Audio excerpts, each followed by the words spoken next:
सुप्रभात बच्चों, आज हम आपकी पाठ्य पुस्तक हिंदी के अध्याय 4 का अध्ययन करेंगे, जिसका शीर्षक है अयोगवहा, अनुस्वार, अनुनासिक व विसर्ग।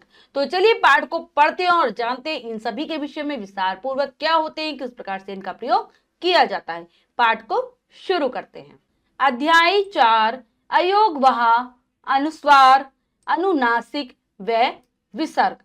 एक एक कर सबके विषय में जानते हैं। सबसे पहला है अंग, यानी कि जो अंग होता है, बिंदु होती है केवल, जिसका प्रयोग शिरोरेखा के ऊपर होता है। शिरोरेखा यानी कि लेटी हुई जो रेखा हम सभी वर्णों के ऊपर लगाते हैं, उसके ऊपर ही बिंदु के रूप में लगता है। इसको अनुस्वार कहते हैं। ठीक है, बिंदु के रूप में इसका प्रयोग होता है। जैसे यहाँ पर कुछ शब्दों के माध्यम से इसका प्रयोग करके दिखा है। घ जमा अनुस्वार जमा टी जमा घंटी। क्या बना? यहाँ पर जमा नहीं, यहाँ पर बराबर आ जाएगा। चलिए करते हैं। को यहाँ पर हम कट कर देंगे और इसके स्थान पर बराबर। बराबर यानी बराबर क्या बना? घंटी। ऐसे ही अगला है अ जमा अनुस्वार जमा गु जमा रज बराबर अंगूर बना। अब है बोल बोल कर पढ़िए। तो चलिए पढ़ते हैं। यहाँ पर कुछ शब्द दिए गए हैं। अंग, अंश, गंगा, गंध, दंत, चंचल, कंगन, खंबा, घंटी, झंडा, चंदन और बंदर। आप देख रहे हैं कि सभी में अनुस्वार का प्रयोग किया गया है वर्ण के ऊपर बिंदु के रूप में। चंदन और बंदर। तो चलिए पढ़ते हैं। चंदन चंदन, प ईता पिता, ज ई जी, के एके, सा अथ साथ, ब आ जा अर बाजार, ग या आ गया। चंदन पिताजी के साथ बाजार गया। ब आ जा अर बाजार, स इससे, अंगूर अंगूर, संतरे संतरे, ला आ या आ लाया। बाजार से अंगूर संतरे लाया। पतंग भी, ख र ई द ई खरीदी, पतंग भी खरीदी। त भ ई तभी, एक एक, ब न द र बंदर, आ या बंदर आया। अंग अंगूर, ठीक है, अंगूर, छ ई न कर छीन कर, भ अ भागा, प ई ता पिता, ज ई जी, न ई ने, उस ए उसे, भ ग अ या अ भगाया, पिताजी ने उसे भगाया। ब न द र बंदर, अंग अंगूर अंगूर, छ ओ र कर छोड़कर, भ अग भाग, ग या अ गया, बंदर अंगूर छोड़कर भाग गया। ठीक है, आप देख रहे हैं इस बिंदु में हल्का हल्का आपको न की ध्वनि सुनाई देगी। ठीक है, जैसे चंदन, ठीक है, अंगूर, अंग, ठीक है, इस प्रकार की इसमें ध्वनि आती है। बच्चों यहाँ पर हमने किसका? अनुस्वार का प्रयोग देखा। हमने देखा कि किस प्रकार से जब अनुस्वार लगता है तो जो आगे वाला वर्ण होता है, ठीक है, उसके अनुसार ही उसके पंचम वर्ण की ये ध्वनि देता है। ठीक है, जैसे द का अंतिम वर्ण आता है न, तो चंदन न की ध्वनि आएगी।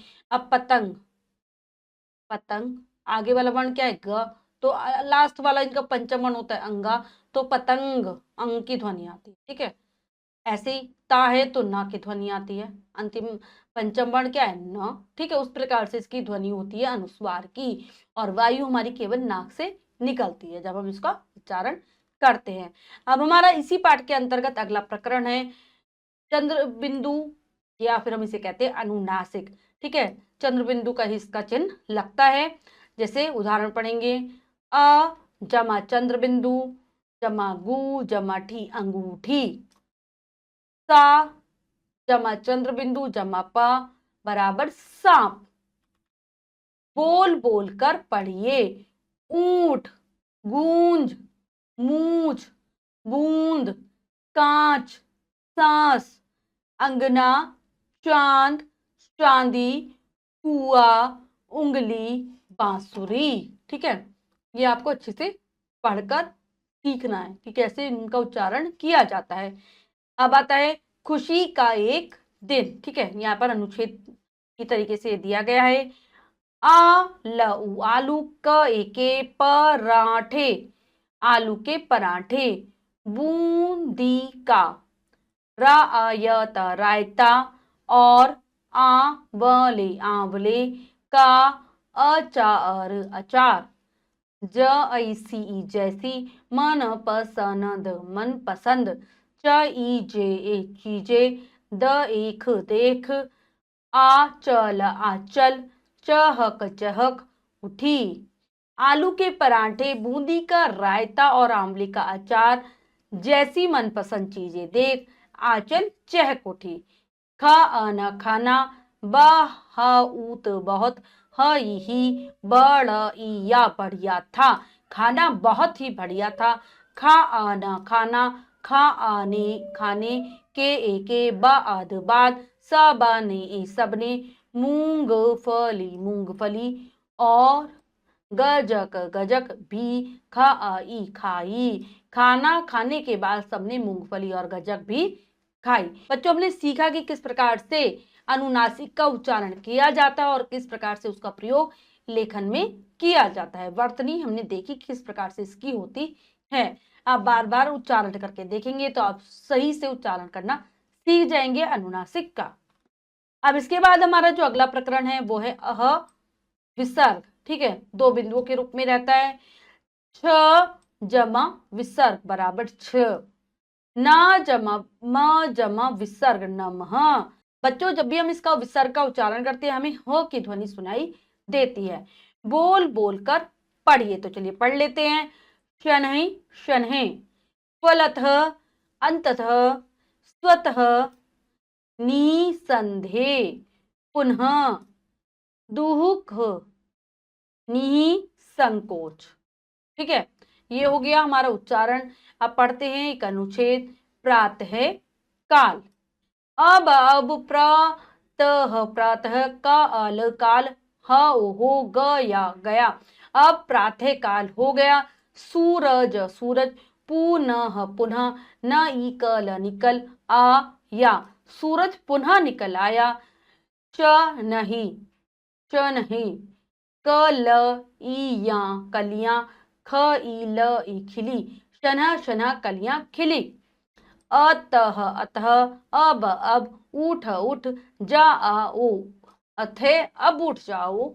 भगवान, भगवान। को नमः, नमः। करो, करो। भगवान को नमः करो। स्वतः ही, अब नहा लो। स्वतः ही अब नहा लो। नीहि, नीहि। संकोच, सच, सच। बोलो, निसंकोच सच बोलो। कभी, कभी। कई, किसी। को। दुहु, दुख। मत, मत। पहुंचाओ, पहुंचाओ। कभी किसी को दुख मत पहुंचाओ। तो बच्चों, हमने बहुत अच्छे से उच्चारण के साथ पाठ को पढ़ लिया है और जाना है कि किस प्रकार से विसर्ग का प्रयोग किया जाता है। अब हम पाठ का अभ्यास कार्य कर लेते हैं। उचित चिन्ह, अनुस्वार, अनुनासिक विसर्ग लगाकर वाक्यों को दोबारा लिखिए। तो चलिए करते हैं। पहला है रंग बिरंगी उड़ी पतंग। तो चलिए इसमें लगाते हैं। यहाँ पे लिखा कैसे है? रंग बिरंगी उड़ी पतंग। तो हमें करना है रंग, फिर करना है बिरंगी, उड़ी पतंग। जैसे उड़कर चली हवा के संग। उड़कर, ये तो सही है। चली भी सही है, हवा भी सही है। के संग, संग में लगेगी बिंदु। गगन पहन राधिका नाचे। तो क्या हो जाएगा? कंगन पहने, पहन राधिका। और नाची, नाची भी सही है। ठीक है, हो गया। नेक्स्ट है सही वर्ण पर अनुनासिक लगाइए। तो चलिए करते हैं। जैसे यहाँ पर लगा के दिखाया है। फिर आता है कुआ, तांगा, फिर है बूंद, नेक्स्ट है आंचल। अगला प्रश्न है खाली स्थान में सही शब्द भरिए। तो चलिए भरते हैं। यहाँ पर दो दो शब्द हैं बच्चों, एक सही है एक गलत है, तो हमें सही भरना है। आलू के क्या आ जाएगा, परांठे रोटी, तो आलू के परांठे। अगला है रिक्त स्थान का रायता चीनी बूंदी, तो बूंदी का रायता। उसके बाद है रिक्त स्थान का अचार आंवले या फिर आम, तो यहां पर आंवले।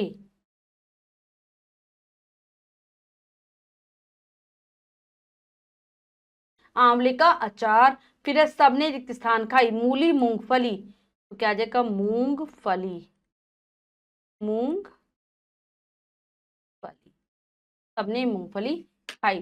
तो बच्चों हमने पाठ को बहुत अच्छे से समझकर पढ़ा है और अभ्यास कार्य भी पूर्ण कर लिया है। इसके बाद जो भी कार्य है वो आपको स्वयं करना है सुंदर अक्षरों में अपनी अभ्यास पुस्तिका में। बच्चों आज हमने पाठ के माध्यम से अनुस्वार, अनुनासिक और विसर्ग के विषय में जाना। आशा करती हूँ ये पाठ आप बहुत अच्छे से समझ गए होंगे। पाठ को फिर से जरूर पढ़ेंगे। मिलते हैं अगली कक्षा में नए पाठ के साथ। तब तक के लिए स्वस्थ रहिए, प्रसन्न रहिए। धन्यवाद।